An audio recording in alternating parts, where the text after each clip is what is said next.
Hello and welcome. You're watching First Up. I'm Akshita Anandagopal. Time now for our non-stop 100th segment. Here we go. Pakistan Prime Minister Nawaz Sharif has once again provoked India by raising the Kashmir bogey during his speech at the UN Assembly. Nawaz referred to slain terror commander Burhan Wani as a young leader and said that he was murdered by India.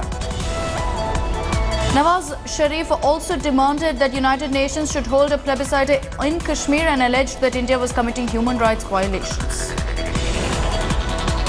Stating that Pakistan wants peace with India, Sharif said that his country has gone the extra mile seeking talks. Pointing out that Pakistan itself has been a major victim of terror, he said that his country carried out the largest anti-terror operation of the world. At a time when tensions with India are rising over the terror attack in Uri, Sharif said the United Nations ignores rising tensions in South Asia at its own peril. India strongly criticized Nawaz Sharif's speech at the UN General Assembly addressing the media. MOS of External Affairs MJ Akbar said Pakistan has glorified a self-declared terrorist. Responding to Nawaz's claim that Pakistan has gone the extra mile and repeatedly offered dialogue, MJ Akbar said that Pakistan wants dialogue while holding a gun in its hand. The Pakistan army is on the edge, fearing a reprisal attack from India. Reports reveal that the Pak army chief pressed the panic button and had a phone conversation with Nawaz Sharif. Pakistan fears that Indian special forces will carry out surgical strikes and has strengthened security around its formations along the line of control. Following the Uri attacks, 2 congressmen in the US have moved a bill to declare Pakistan a state sponsor of terror. 2 more names of terror planners have emerged, Kashif Jan and Rauf Asghar, who along with Masood Azhar masterminded the brazen attack. Defence Minister Manohar Parrikar gave a calculated response when asked to comment on the Uri attack. He admitted nevertheless that something had gone wrong. Under immense pressure to inflict an eye-for-an-eye-like response to Pakistan, Prime Minister Modi held a series of high-level meets and discussed the future course of action. India's border watch is in shambles. No lessons have been learned despite the earlier Pathankot and now Uri attacks. India Today's reality check in Punjab found that border posts were there without security personnel. India Today has blown the lid of a brand new terror camp just across the border from Pathankot in Punjab. India summoned Pakistan envoy Abdul Basit over the deadly attack and presented evidence of involvement of Pakistan-based terrorists. Afghanistan hit out at Pakistan at the UN General Assembly. In fact, the country's second Vice President Sarwar Danish attacked Pakistan and said the world knows where Taliban leaders live. The government has approved the deal with France for purchase of 36 Rafale fighter jets. Congress Vice President Rahul Gandhi has yet again lashed out at Prime Minister Modi for neglecting the interests of the country's farmers. The country will merge its railway budget with the annual budget from the next fiscal year, ending a nearly century-long practice and easing the way for the government to cut popular subsidies. Around 1.26 lakh government gazetted officers in Maharashtra will launch a 2-stage agitation from today to press for their demands, including stern action against those who target officers. Lenovo will launch the Z2 Plus, which is possibly renamed Zook Z2 in India today. Lamborghini Huracan Aveo, which made its debut at this year's Geneva Motor Show, will make its Indian debut today. Lieutenant Governor Najib Jung scrapped the appointment of Krishna Saini as the chairperson of the Delhi Electricity Regulatory Commission by the AAP government on grounds of legal infirmities. Delhi Chief Minister Arvind Kejriwal blamed Prime Minister Modi after his name was included in an FIR regarding alleged irregularities in the Delhi Commission for Women. AAP lawmaker Amanatullah Khan, accused of sexual assault, was arrested this 2 days after he offered himself up for arrest but was turned away. A PIL was filed in the Supreme Court against the Delhi government over its inability to control the spread of chikungunya, dengue and malaria. Traders in the national capital have taken on to themselves to fight the deadly dengue. Traders in Old Delhi pooled in money and flocked to the historic markets. After organizing massive morchas in Bid, Aurangabad, Parbhani and Osmanabad, the Maratha Kranti Silent Morcha was held in Navi Mumbai. Maharashtra Women and Child Development Minister Pankaja Munde called on former Deputy Chief Minister Chhagan Bhujbal, who is admitted in the JJ hospital. The Supreme Court has permitted 3 dance bars in Mumbai to operate under the old rules, which means they can now sell liquor and operate without a CCTV camera. The Met Department has predicted heavy rains across the state in the coming few hours. The government has asked the various departments to remain on high alert. Maximum City's favourite son, Sachin Tendulkar, uploaded a raincoat-clad video of himself thanking the Mumbai police for their tireless work. The capital city woke up to flooded streets and floating vehicles owing to overnight rain that left many parts of Hyderabad in knee-deep waters. The latest forecast doesn't bring good news. Chief Minister Chandrasekhar Rao has directed officials to take remedial measures immediately.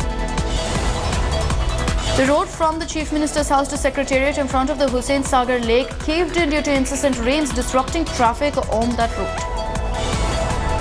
A police investigation has found that a road accident death was in reality a suicide. Chief Minister Chandrababu Naidu says that drone technology could be used for real-time governance and an academy should be developed to impart training. The state cabinet, which met to discuss the water crisis, has decided not to release the water as asked by the Supreme Court.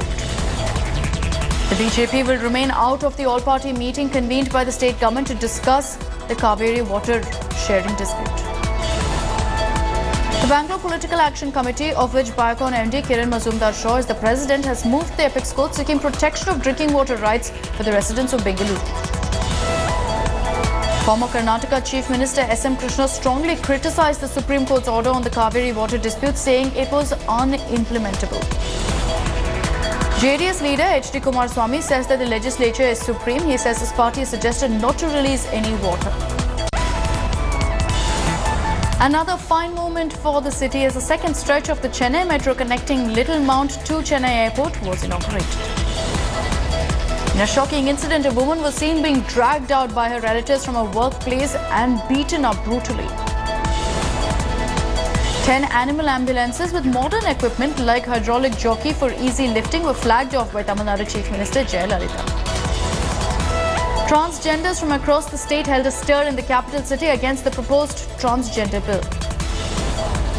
The Madras High Court rapped the government over the failure to arrest absconding film producer Madan, who is the main accused in the MBBS admission scam case.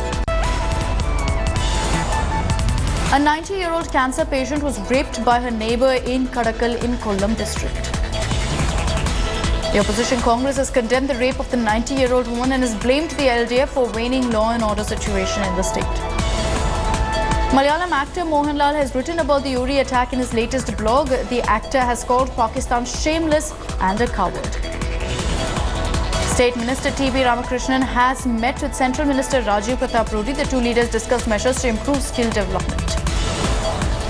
Congress State President V.M. Sudhiran has demanded a report from District President in the incident where a Dalit woman was jailed with a toddler in Kannur.